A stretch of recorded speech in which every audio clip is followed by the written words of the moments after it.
In the past few years, we've heard the term free agents and been told we would all need to become one in order to succeed. The recent economic structures have helped to promote this concept as reality. Where do we get the tools to take control of our career path in the present and future? Welcome to The Career Confidante with your host, Marie Zimenoff. Marie and her guest experts are here to provide you with the tools you need to move forward and achieve your career goals. Now, here is Marie Zimenoff. Welcome to the Career Confidante, and we're glad that you're here today, and you're going to be glad that you're listening in because today we have another amazing guest, Myriam-Rose Kohn, who is an expert in international careers and growing your career internationally. And Myriam-Rose is also a career services provider. She is the president of Jada Enterprises, and you're going to love listening to her. She's multilingual. She's got a diverse background. She has international resume expertise, and she helps people who are in career transition have no more misery at work. So Myriam-Rose, thank you so much for joining us today. Well, thank you for having me, Marie. First of all, I want to thank you for the wonderful organizations you are leading, because my business is able to grow because of your guidance, all the information you. So I really appreciate that. Thank you. Yes, thank you. Myriam-Rose is part of our Career Thought Leaders family, and we have some bright minds in our group, and Myriam-Rose, you're definitely one of those. And I'm just so looking forward to hearing about your story as well as how you help people with their international careers. So tell me a little bit about how you got started in career transition work.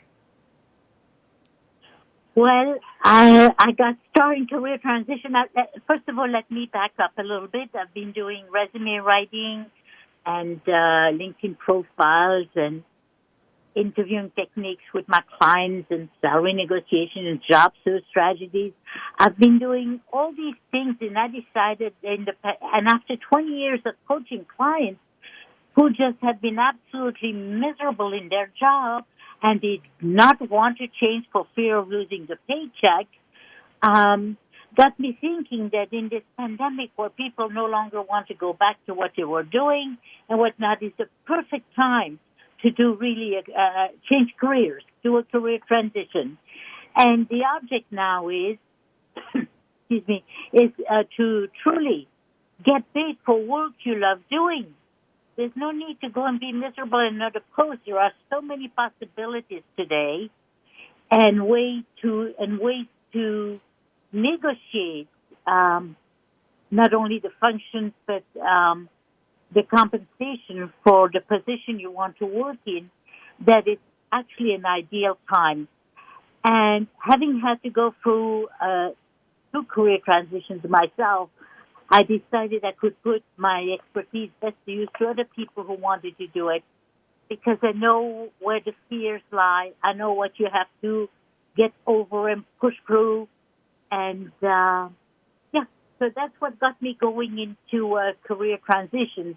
The fact that I had done it myself, the fact that I can employ all the skills that I have and just put it in a particular niche. Yeah, I love that. So there's this opportunity to help people, and I love in your bio, you said not be miserable at work. And right now, people really do have that opportunity to make a transition. Right. The labor market has changed so much, and job seekers are really the ones almost in the driver's seat, as it were. So it's really a perfect time to change careers if that's what you need to do. Because, listen, if you're miserable at work, you take home your misery. Nobody leaves it at work. And that is not good. And I'm all for a more joyous and harmonious life.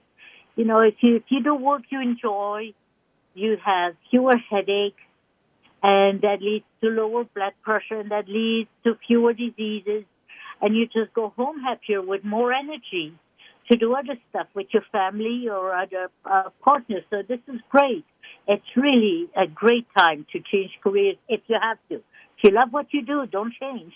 I'm not saying you have to, but the possibilities today are so much more endless than they were 15, 20 years ago. Yeah.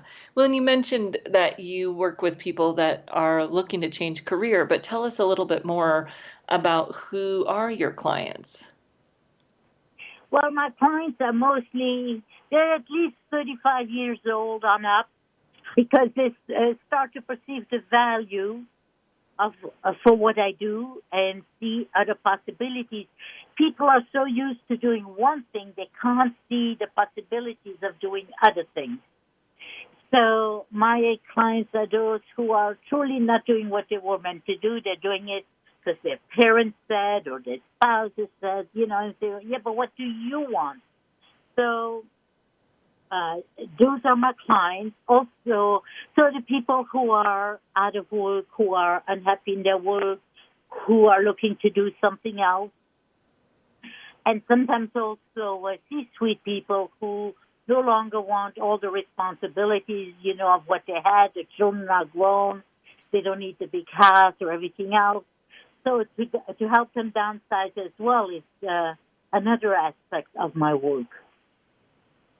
Yes, and there are a lot of people looking to make transitions today, so it's good for listeners to hear that they're not alone. There are many people out there just like you making a transition, and people like Myriam-Rose can help you do that. So before we dive into what you do to help other people find joy in their work, tell me a little bit about what you enjoy most in your work. Oh, the look on the face of my clients once they begin to see that there are other possibilities, that there's a way out, that they're not stuck. I mean, their face literally blooms, I would say. It's like a flower blooming. It's just such a wonderful feeling. I can give you, may I give a couple of examples? We'd love that. Okay. So, for instance, I had one gentleman, he was a project manager, and he was constantly working inside. And during our career exploration work, we discovered that he really liked to work outside. And then he confided in me his true love had been racing motorcycles. Well, at the point in his life when we started to work together, he was married with two small children. So his wife was not about to let him do that. But what we ended up finding him doing is a job in the aftermarket at the motorcycle racing track. And so he got to work outside, be around motorcycles, and I'm sure some of the drivers would let him race their motorcycle. Nobody needed to know about it as long as he went home in one piece, right? So, yes. So he has a totally different life now and enjoying what he wanted to do, which is being outside and working with motorcycles. And a second example would be a lady who was administrative support in her mid-40s, and she was laid off, and she felt like she would never be hired again and didn't know what else to do. So again, after career exploration work, we discovered she was going to be a very good entrepreneur. And so she went into the real estate market and indeed is making more money than she ever could have as an administrative assistant. So there are two opposites, very different possibilities. But yes, sometimes we discover you might want to be an entrepreneur rather than working for someone else. So we get you started on that path. Excellent. And when you are working with your clients that want to make these transitions, what is the first step for someone that might be out there listening and they're saying, this sounds great. I do want to make a career transition. I've been struggling. I need to get my process started. What do you recommend to your clients as that first step towards their career transition? Well, everyone's different. And so before we start anything, I have a strategy session, if you will, with my clients to find out where they're at, what they want to do, what their dreams are, to see if and how I can help them.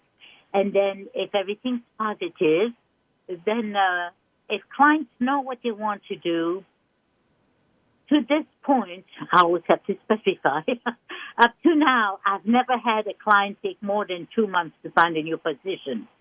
If the person, however, does not know what he or she wants to do, then we have to do career exploration first, make sure they're on the right track. And so it might take a month or 4 to 6 weeks longer, let's say. But the answer is always inside the client. Sometimes the person has buried it so deep inside themselves that it takes a while to unearth it. But once that's done, we move forward. Did I answer your question? Okay. Well, what Marie? would you, so if someone's, out there and they want to take a step for themselves, what could they do to start this process? Maybe if they're not able to work with a coach or not able to work with a coach right now, what step could they take to start their career transition? Well, the first step is to ask yourself, where does my passion lie? If all things were equal, what would I love to do? Really and truly love to do. That's the starting place. Something that is your passion, that you want to get up for in the morning and look forward to your day. Not say, oh, I got to get up and go to work. What would make you get up at 6 or 7 a.m. in the morning, even if you're a late riser, and look forward to your day? That's the first question to ask yourself. And that's your point of departure. Excellent. And, so there's that really keying in on what makes you tick, right? What motivates you? What are your favorite things that you've done? What are those experiences you've had where you just felt engaged and alive and excited about work? Sometimes looking at those themes can help us figure out what is it that we do enjoy, that we do want to have more of moving forward. Right. And we are going to take a short break. When we come back, we'll dive in a little bit more to the international aspect of what Myriam-Rose does and how you might consider your options internationally, especially as the world is expanding with remote and virtual work. We're going to take a short break and we'll be back in just a few minutes. You know that the career landscape has changed and that you need to be proactive about managing your career. You can have the foresight, skills, and confidence you need to take charge of your career and seize opportunities. A strategic advantage and career expert, Marie Zimenoff has helped thousands of leaders like you get focused, get found, and get hired. Visit getcareersmart.com to find out more. That's getcareersmart.com or call 800-521-2080 to schedule your complimentary consultation. Follow us on Twitter at VoiceAmericaTRN. Get the lowdown on guests, new shows, and your favorites. That's VoiceAmericaTRN. It's time to take charge of your own career path. But how do you get started? First, tune in to The Career Confidante with Marie Zimenoff. Each show will feature national business leaders, tips and insight from Marie and her guests, career management tools, and a weekly career smart tip. She'll help you move forward, earn that promotion, get hired into the career you want, and brand yourself. The Career Confidante is broadcast live every Monday at 3 p.m. Pacific Time, 6 p.m. Eastern Time on the Voice America Business Channel. The latest business information is made simple with the Voice America Business Network.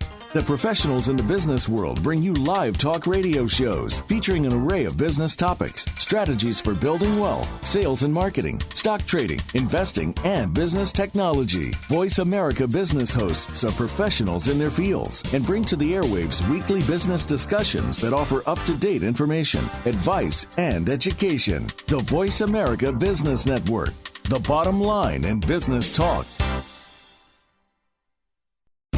These days, everyone is looking for information on staying young, healthy, and fit. The Voice America Health and Wellness Network is here to help you on your quest to better health and a better you. We talk about everything from diet, fitness, and aging to substance abuse, personal growth, mental health, and much more. Learn from our experts who cover health and wellness from traditional and holistic perspectives. Tune in to the Voice America Health and Wellness Network. Healthy living starts here.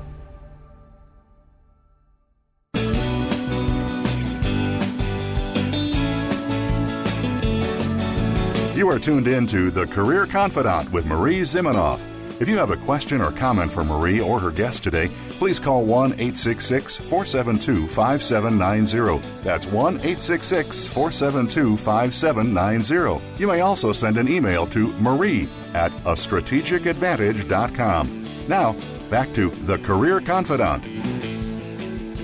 Welcome back to the Career Confidante, and today we're talking with Myriam-Rose Kohn, international career transition expert, and she has been sharing how you can get started in your career transition if you are miserable at work. So Myriam-Rose, we were just talking about kind of that first step in terms of identifying your passion. Anything you would add there to help people get started? Yes, you might want to. I would suggest a couple of things. First, decide if you think you want to work for someone else or be an entrepreneur, on your own behalf. And then once you've defined, what you think your passion is and what you want to do, I would suggest shadow people for a couple of days and see what the work entails, and if it truly answers the questions you want to have answered as far as making you happy at work. Would that fulfill you? Would it feel like you're a valuable contributor to society? So shadow people, go on the job sites if you want to see what the work entails and see if it's truly something you would like to do. And then take your direction from there. Sometimes people will let you in and take a closer observation. Those would be the things I would recommend you do, and talk with people who work in the field or industry you think you'd like to work in. And, get some answers to your questions when you do that. And then you can further define whether you're really on the right track and if it's really something you want to do there. You might even want to volunteer in that area for, a week or two, if they allow you to. Most places will. Always happy to get, extra pair of hands and see what the nitty-gritty of the work really entails. Because the description is one thing. The actual doing the work is another thing most of the time. Right. That's awesome. Yeah. Talking to people that actually do the work. Those career research conversations are so powerful, and people often want to skip that step. And, I talked to a person that was applying for pharmacy school once, and I said, well, have you talked to any pharmacists? And he said, no, this is just the direction I want to go. And I thought, well, that's a lot. Like you're going to go and pay hundreds of thousands of dollars for pharmacy school without ever even talking to someone that is in that field. Probably not the best idea, right? It's uncomfortable and it takes a little effort, but it's absolutely, free to go and do that research and really understand what you're getting into before you do it. So that's a great tip for people, just to make sure that they're doing that exploration. And oftentimes you get a pivot. It turns out that it's not exactly what you thought it was, and there's this tiny shift that can make a big difference when you do those career research conversations. That is correct, yes. Well, so you help people find international work, and talk to me a little bit about how you've seen more international opportunities. What is kind of contributing to this increase in international opportunities right now? Right now, well, as you know, the world was kind of closed for the past couple of years, but it's slowly beginning to reopen. And unless you work for a company who has overseas offices or plants, the work most available is in the environmental and green industries right now. That is what's really blooming in, I'm going to see, my expertise lies in Western Europe, mostly, and that's where the jobs tend to be. They don't have enough people in the green industry. And there are, of course, they're undergoing the same things we are here which is at the moment inflation, shortage of labor, and all this other stuff. So you kind of have to do a little bit of research if you're doing it on your own. Or I did have a client who went over to France, certain part of France, and started his own farm because he wanted to have everything fresh and eco-friendly and without fertilizers.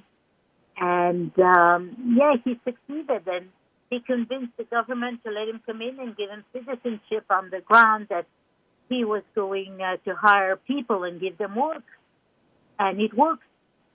His farm is a success today. Now, obviously, that was not overnight, but there are steps to take towards that. So, yes, it's possible to do other things as well, only your imagination is the limit.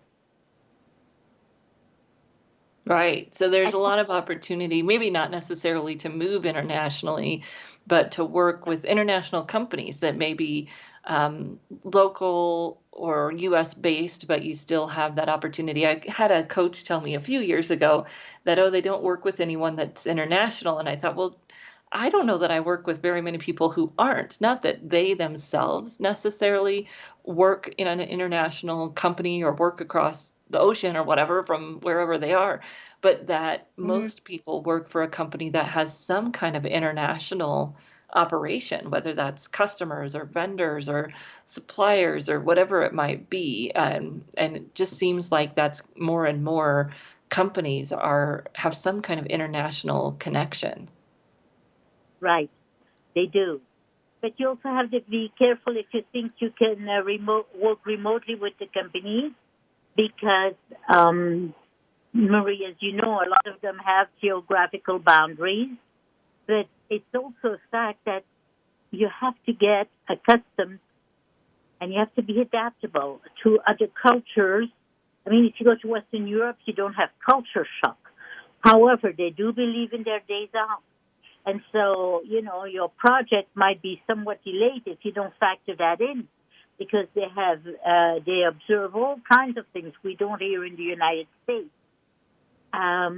Also, as far as if you want to say, thank you, this, you have to be careful as to what it is that you send, because, like, for instance, flowers don't have the same connotation as they do here in the United States.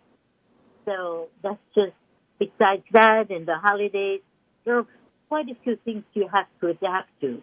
Now, sometimes people don't like you to be so far away, meaning U.S. companies and whatnot, because you miss the interchange with your colleagues, your teammates, the people who are on the same team. So let's say you may be one who's sent overseas for a little while, but you still have to keep in touch all the time with your teammates, because otherwise there's like a separation that may occur. If you don't interact with people personally every day, in person is what I mean, it gets to be a very different dynamic if you do it remotely. So other things have to come in place. So sometimes people do move overseas, and then, of course, they have to take, there are a bunch of things they have to do before they move. There's a bunch of things they have to do while they're on the job overseas or abroad. It is depending if you go north or south. And then also, if they want to come back, most of the time people tend not to want to come back.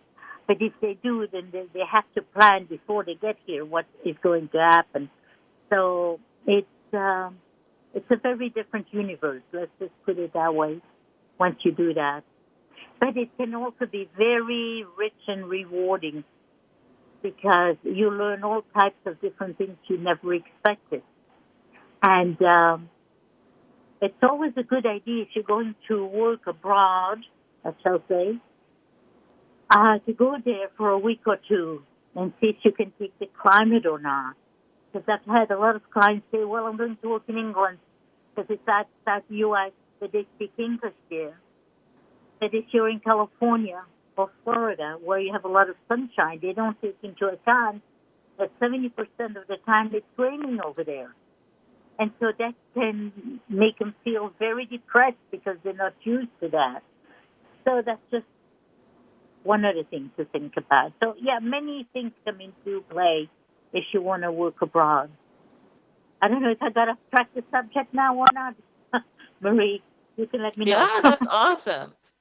So many things to think about, and I love that idea of going there, making sure that you've been there for a couple of weeks. Although I've violated that twice, not moving internationally, but moved to Salt Lake City without ever having visited here, and I'm about to move possibly to Minnesota without ever visiting there for any length of time. But it's good advice, and just thinking about too the culture. At one point, someone in my circle had an opportunity in Japan, but the challenge was that people had said if you don't go to Japan at a certain level, you'll have a really hard time getting anything done because you'll be the outsider and you won't have enough, kind of power, if you will, to get people to do what you need them to do to get the work done because you're not part of their culture and you wouldn't have the right level to gain that respect. And so it's very interesting just to think about, all the considerations that go into those decisions. And I love the idea that, yes, there's more remote work, but that doesn't necessarily mean that you can work anywhere you want to work because, as you said, most of those positions have a geographic requirement. So if you are working for a U.S. company, most of those companies require you to live in the U.S. while you work for them. And so that's just important to know. Those remote first companies or distributed companies can be great options if you want to live internationally and work, for a big company.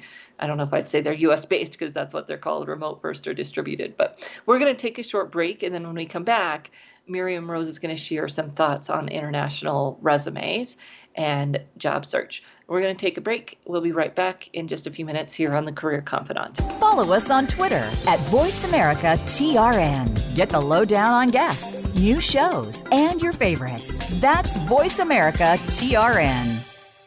You know that the career landscape has changed and that you need to be proactive about managing your career. You can have the foresight, skills, and confidence you need to take charge of your career and seize opportunities. A strategic advantage and career expert, Marie Zimenoff has helped thousands of leaders like you get focused, get found, and get hired. Visit getcareersmart.com to find out more. That's getcareersmart.com or call 800-521-2080 to schedule your complimentary consultation. The latest business information is made simple with the Voice America Business Network. The professionals in the business world bring you live talk radio shows featuring an array of business topics, strategies for building wealth, sales and marketing, stock trading, investing, and business technology. Voice America Business hosts are professionals in their fields and bring to the airwaves weekly business discussions that offer up-to-date information, advice, and education. The Voice America Business Network. The bottom line in business talk. These days, everyone is looking for information on staying young, healthy, and fit. The Voice America Health and Wellness Network is here to help you on your quest to better health and a better you. We talk about everything from diet, fitness, and aging to substance abuse, personal growth, mental health, and much more. Learn from our experts who cover health and wellness from traditional and holistic perspectives. Tune in to the Voice America Health and Wellness Network. Healthy living starts here.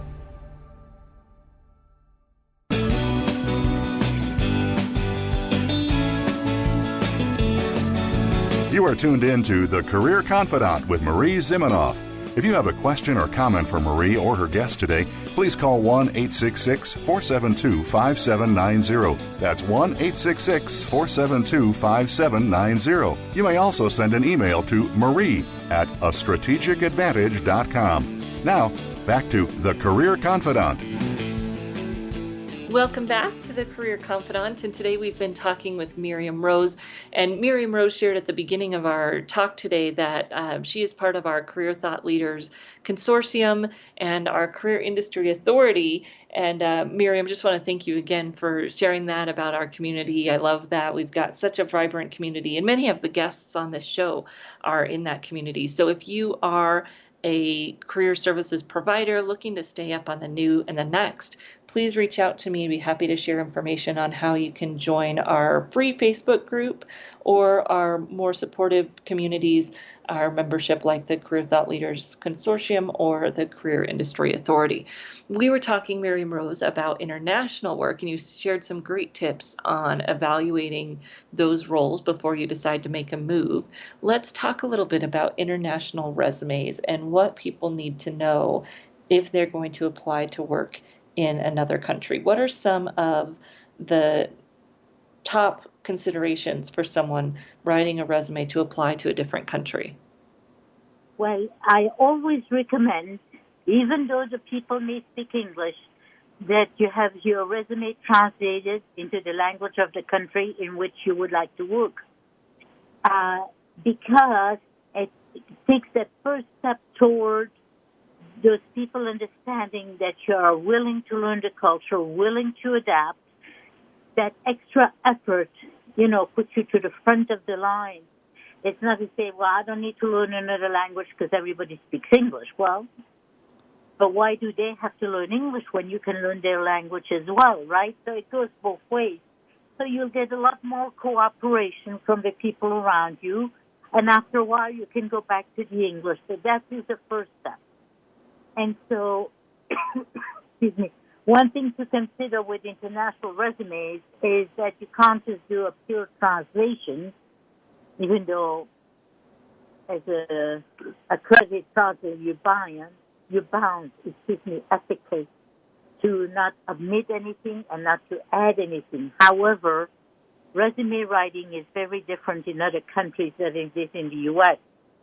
In the U.S., we're all about accomplishments and in your face, whereas an active verb, whereas with resumes in other countries, you can still, and you have to, of course, say what you've accomplished, but they're more interested in the team effort. So you use more of substantive rather than verbs and as the primary force of the sentence. That's one of the things. And it's in certain parts of the world, like you were talking about Japan, they like to see on the resume your schooling all the way back to kindergarten. That's just a fact. So you understand it's not going to be 2 pages. It's even lengthier than the CV sometimes. But in other parts of the world, like Western Europe or even Africa, there it's more about the facts, but concise, but show what you've accomplished, but don't make them read pages and pages and pages because they won't do that either anymore. So sometimes if you have something in the past that's still relevant to today and it was a major accomplishment, you might put that first instead of going in reverse chronological order. Those are the biggest things about, some countries require you, most of the European countries and African countries. I'm not so sure about Asian right now. I'd have to look it up because they had the reform not so long ago. You have to put down that you were married, whether you're married or single, how many children you have, and whether you're good health or not, and also a picture. Now, all these things are not allowed in the U.S., although, they can go to LinkedIn and see what you look like if you're on LinkedIn. But those are requirements in other countries. And, those are the big major lines for resumes, to write resumes for other countries outside of other countries besides the U.S. Let me put it that way. But I also wanted to add, I'm sorry, go ahead, Marie. Oh, it just, it is challenging because as you're pointing out, the requirements for different regions can be varied.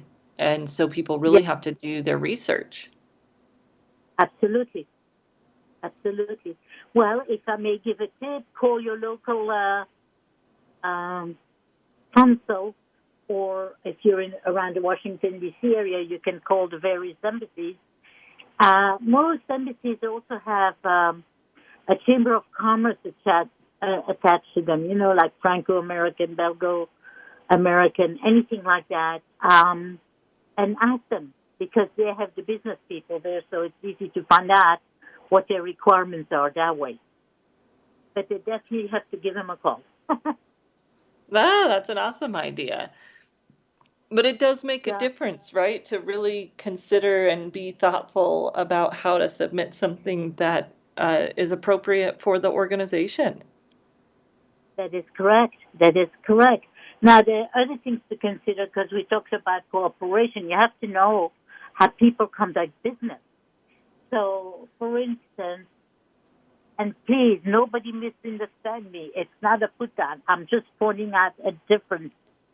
In the U.S., if you go to lunch and you don't get the sale right away, or, or maybe after 2 or 3 encounters, they forget about you.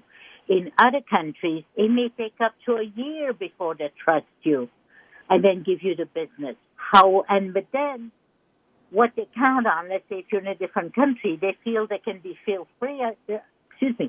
feel they can call on you. Let's say they have a family member traveling. Would you mind showing them around your city? Blah, blah, blah.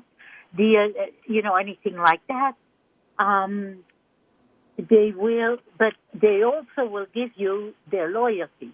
So let's say, you charge a penny or two less on some manufacturing screws or whatnot. They will not change. They will continue to stay with the people they decided to start doing business with. So they're a lot more loyal that way. And you also have to understand that while in the United States, a lot of business is conducted on the golf course, in certain areas, mostly Asia a lot, I'm thinking about Korea and other areas there, where a lot of business is conducted in the bar. They love to drink. So if you can't drink a lot, you better give them a heads up. It's also important. Oh, I forgot to mention a very important thing, Marie, and that is that if you are going to work abroad, you absolutely need to learn the etiquette of whom you introduce to whom in a business setting versus a social setting. And also what is the hierarchy? Because that's very important. If you do not observe that, you're out. Yeah, those are great points to know the culture beyond just, the surface, but also how is business done? How do you communicate? What are the social activities, if you will, the social activities Yes. that people engage in? Mm-hmm. Mm-hmm. Yes, and it's very important to adhere to those, and what to bring to the host or hostess when you're invited. And it varies from country to country. So it's very important to learn these things before you even move over there or go to work over there. And if you're not willing to say, they say when in Rome, do as the Romans do, and that's exactly what you have to do. It doesn't matter what you think is right or not right. This is what they think. And so if you're going to their country, you have to adapt. And that's why I always teach acculturation to my clients if they're going to do that. There are so many things you have to know. Another example.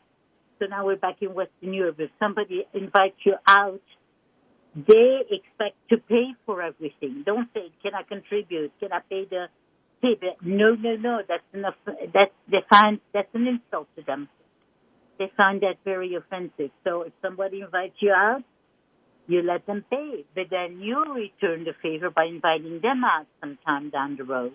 Right. So, Right. Myriam-Rose, this is just fascinating and such good points for people to think about if they're working interculturally, even if they're not going to go work in a different country, but just maybe working with or traveling to for a work trip, to do the research and to really understand what those expectations are. So if people are interested in having someone help them make their career transition or having someone help them with their international resume, tell me how they can follow you. How can they find you? What's the best way for them to connect?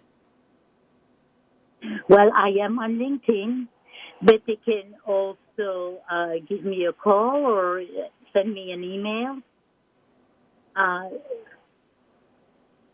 So should I give my phone number or my email?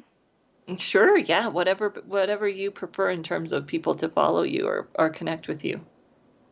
Okay, so they find me on LinkedIn, and my name is MYRIAM-ROSE, last name KOHN. My number is 661-253-0801, and my email is Myriam-Rose at JEDAenterprises.com. That's my first name at JEDA enterprises.com. Excellent. So Myriam-Rose Kohn, as she said, you can find her on LinkedIn. You can connect with her at JEDA, JEDA enterprises.com. And thank you so much, Myriam-Rose, for sharing your expertise. We are going to say goodbye to Myriam-Rose, and we'll come back here for the last few minutes, as I always do, and kind of put a little bow around this for you. And we will be right back here on the Career Confidant. You know that the career landscape has changed and that you need to be proactive about managing your career. You can have the foresight, skills, and confidence you need to take charge of your career and seize opportunities. A strategic advantage and career expert, Marie Zimenoff has helped thousands of leaders like you get focused, get found, and get hired. Visit getcareersmart.com to find out more. That's getcareersmart.com or call 800-521-2080 to schedule your complimentary consultation. It's time to take charge of your own career path. But how do you get started? First, tune in to The Career Confidant with Marie Zimenoff. Each show will feature national business leaders, tips and insight from Marie and her guests, career management tools, and a weekly career smart tip. She'll help you move forward, earn that promotion, get hired into the career you want, and brand yourself. The Career Confidant is broadcast live every Monday at 3 p.m. Pacific Time, 6 p.m. Eastern Time on the Voice America Business Channel. The latest business information is made simple with the Voice America Business Network. The professionals in the business world bring you live talk radio shows featuring an array of business topics, strategies for building wealth, sales and marketing, stock trading, investing, and business technology. Voice America Business hosts are professionals in their fields and bring to the airwaves weekly business discussions that offer up-to-date information, advice, and education. The Voice America Business Network. The bottom line in business talk. These days, everyone is looking for information on staying young, healthy, and fit. The Voice America Health and Wellness Network is here to help you on your quest to better health and a better you. We talk about everything from diet, fitness, and aging to substance abuse, personal growth, mental health, and much more. Learn from our experts who cover health and wellness from traditional and holistic perspectives. Tune in to the Voice America Health and Wellness Network. Healthy living starts here.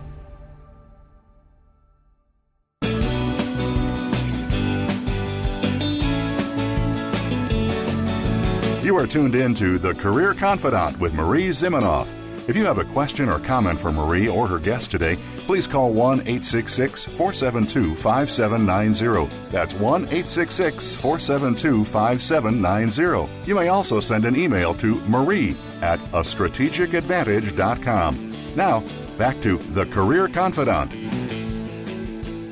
Welcome back to the Career Confidant, and we have been talking with Myriam-Rose Kohn, who is an international career transition expert, and she started by this just reconnecting with why do you want to make a career transition, what is it that you're looking for more of in your work, and it's such an important place to sit for a minute and just consider all of that goes into a career transition before you make it. She made some great points later about researching organizations, researching countries if you're going to make an international career move. I'd say those apply to, any kind of career move where you're moving geographies. But those same points are very parallel when you're thinking about a career transition in terms of getting out of one industry into another, getting out of one role into another. That it can be tempting to see the grass as greener on the other side. And really doing that research is so important before you make that leap, to do the career research conversations, talk to people that are doing that type of work, to really evaluate the pros and cons. And I always told people that I was talking to that if you're doing career research conversation and the person is, all roses and rainbows, then you probably want to talk to someone else, because you want to get some perspective from the person who's going to tell you some of the cons, some of the reasons that it's not so great, because you need to decide, are those cons not as bad as the cons of where you currently are? Because there are cons anywhere you move, and that's really what you're evaluating. The pros, of course, is the better going to be better, but is the worse going to be just as bad? Is it going to be worse than it is now? Or is it going to be not as bad? And if you make a transition before you can identify both the good and the bad of where you're thinking about moving, you'll likely have a skewed perception and jump out of the frying pan and into the fire. Now, when we're looking at international work specifically, it is important to realize that one, most remote work needs to be done from the country where the company is headquartered. Tax laws have just not, they did not and are not going to change as fast as the world did when COVID came around and everybody went remote. People said, oh, I could work from wherever. And it turned out that, hold that thought, slow that roll, not so much, because companies, a lot of big companies pay in U.S. stock. You have to live in the U.S. for that stock to be able to be paid to you. There are some exceptions, and I mentioned those briefly. Remote first companies or fully distributed companies are kind of the keywords that you're looking for if you want that type of work. And many of those companies, if not all of them, you can work from anywhere, because that's how they were set up from the very beginning, to be international, to have people around the globe as part of their, pay structure. And some bigger companies that have operations all over the globe, it may be easier, but you just need to have a realistic conversation with someone inside the company before you think that that's how it's going to go down. Now, no matter where the company you work for is headquartered, it is important to realize that there's a lot more intercultural teams, which is so awesome. Right? It brings in a totally different type of diversity. It allows us to connect with and do business with people all across the globe. It provides opportunity for people in, lots of different definitions of the word to engage with and learn about other cultures. And we need to take that opportunity seriously to really learn about and think about how other cultures are going to make a difference in our work, how we need to address those situations differently, how we need to communicate, as Myriam-Rose was sharing, how business really gets done, what the expectations are, who does what when you walk into a room, and how are we going to do social activities outside of work, because those are just as important a lot of times in terms of how business gets done. And when we don't understand those implications, we can make a misstep, and sometimes even make a misstep that gets in the way of doing business. Now, thankfully, most companies that have international operations have some kind of resource for you to take a training and understand what that other country's culture is like before you go and do meetings with those countries. There's also a lot of resources out on the web in terms of different cultures. You want to read from a few different sources so that you get a varied perspective and can really understand the difference of opinions, if you will, different opinions that might exist about those cultures and how they operate. And then, similar to doing the career research we were talking about earlier, talking to people who've done business in those cultures, talking to people, of course, who've lived in those locations that you're considering, so that you're not just doing the bare minimum, but you really understand how to be effective. Nothing worse than traveling around the world and not doing that research and falling flat, or better, or worse yet, doing some kind of damage to your career or to the business because we didn't do that research. So I'd encourage you to do that. And then traveling always opens up our world, right? It opens up opportunities. Although we love to work virtually now, there are so many opportunities and benefits for connecting with people in person. And I'd encourage you, as things open up and as you get opportunities at your current job, if you're thinking about international work, take those opportunities at your current job to travel, even if it's not internationally, but to travel and meet people who are coming from different parts of the country, coming from different parts of the world, and just opening your world up to those experiences, because that will get you ready for those international opportunities when they arise. We are having a great summer here at the Career Confidante. We've got guests lined up for you all summer. So you'll want to join us next week and check into our guest and the great information that they'll be sharing. If you have ideas or questions, please don't hesitate to reach out to Marie, Marie, at careerthoughtleaders.com. We always love your ideas. And as I said before, if you're a career services provider, we would welcome you into our online communities. We have a free Facebook group and a free off Facebook group community. And then we have a lot of more comprehensive ways that you can join our community, including our Career Thought Leaders Consortium Associates and our Career Industry Authority membership. We will be right back here again next week on the Career Confidante, and it's going to be another show you don't want to miss. So we'll see you right back here again next week.